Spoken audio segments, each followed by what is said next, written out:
10 things that are normal in Britain but nowhere else.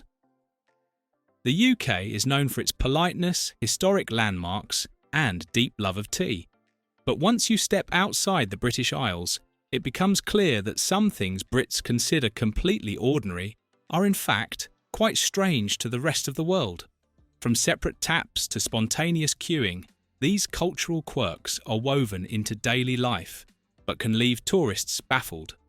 In this countdown, we reveal the 10 things that are normal in Britain but nowhere else, and explain why Brits wouldn't change a thing. 10. Driving on the left and being proud of it. Only about 15% of the world drives on the left-hand side of the road, and the UK is fiercely loyal to it. While many nations have switched to the right for global consistency, Britain stood its ground, quite literally.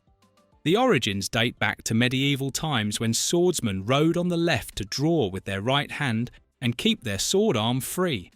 It stuck around, and eventually became codified in British law. Rather than follow the global trend, the UK chose tradition over convenience. Today, it's more than just a driving pattern. It's a symbol of national identity.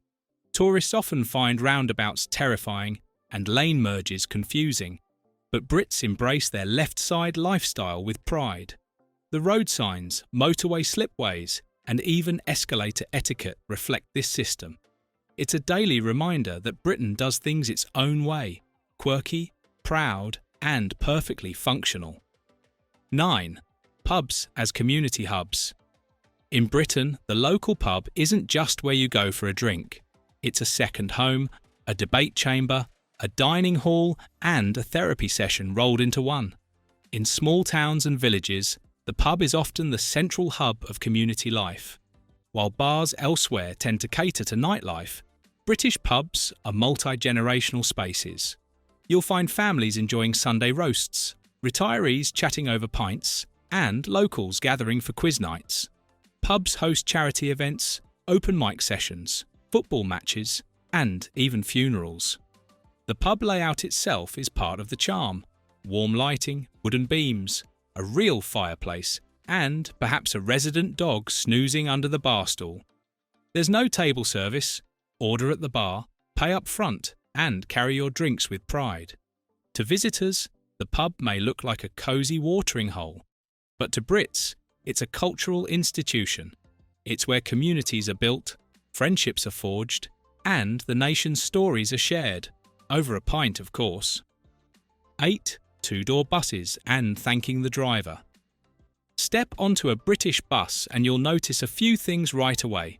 First, many of them have 2 doors, one at the front for boarding and another in the middle or rear for exiting. This is meant to streamline flow, especially in busy cities. But the real quirk? The heartfelt thank you given to the driver by nearly every passenger. Whether it's "Cheers, mate," "Thanks, driver," or a polite nod, it's customary to show appreciation, even after a bumpy ride or a late arrival. In some towns, you may see entire groups of school kids filing off a bus, each one offering a unique variation of gratitude. To the untrained eye, it seems unnecessary. To Brits, it's manners. This behaviour is rooted in Britain's obsession with politeness. Even when services fall short, the social script is followed.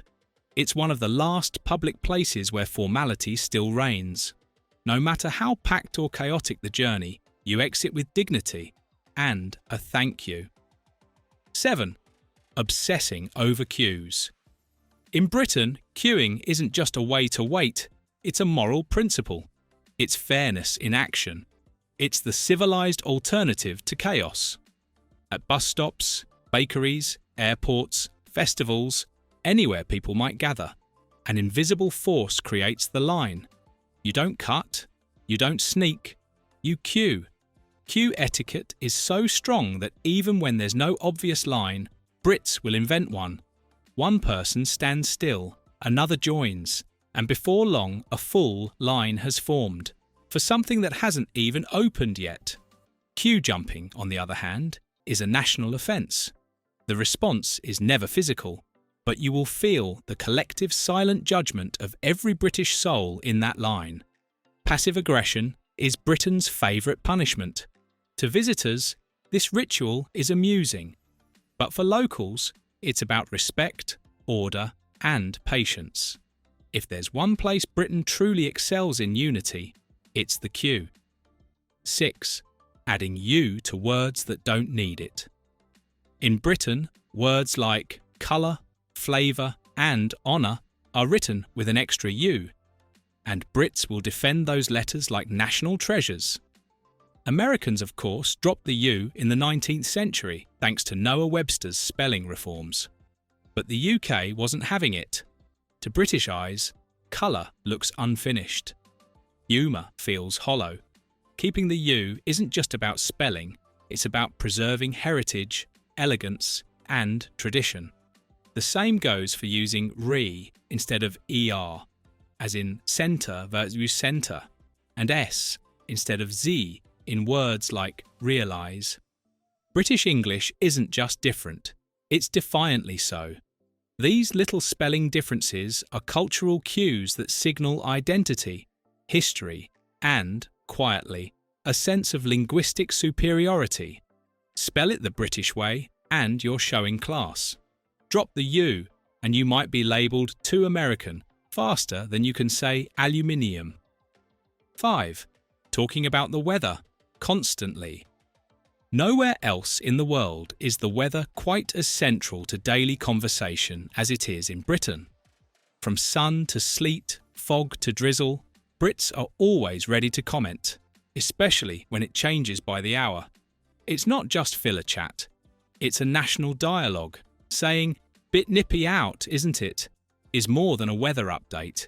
It's a form of greeting. It allows for quick rapport, harmless complaining, and bonding without emotional risk. Why the obsession? British weather is famously unpredictable. Rain in the morning, sun by lunch, storm by dinner. No one trusts the forecast, so talking about it becomes both a necessity and an art form. To outsiders, it's bizarre. To Brits, it's comforting. After all, if you can't complain about the government, at least you can moan about the rain. 4. Drinking tea in a crisis. Tea in Britain is the answer to everything. Stress, heartbreak, boredom, awkward silences, funerals, and first dates.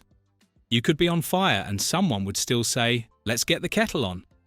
The British approach to emotional management is stoic on the outside and steeped in tea on the inside. It's a ritual, a symbol of resilience, and a social glue. One study even suggested that just holding a warm cup of tea makes people feel more socially connected. In Britain, that's not just science, it's gospel. It's not about the caffeine, it's the process. Boiling the kettle, choosing a mug, stirring in milk, taking the first sip. It slows things down, restores order, and makes people feel better, without ever having to talk about their feelings. 3. TV licenses. Want to watch live TV in the UK? You'll need a licence. The TV licence is a mandatory annual fee, currently over £150, that funds the BBC and its programming.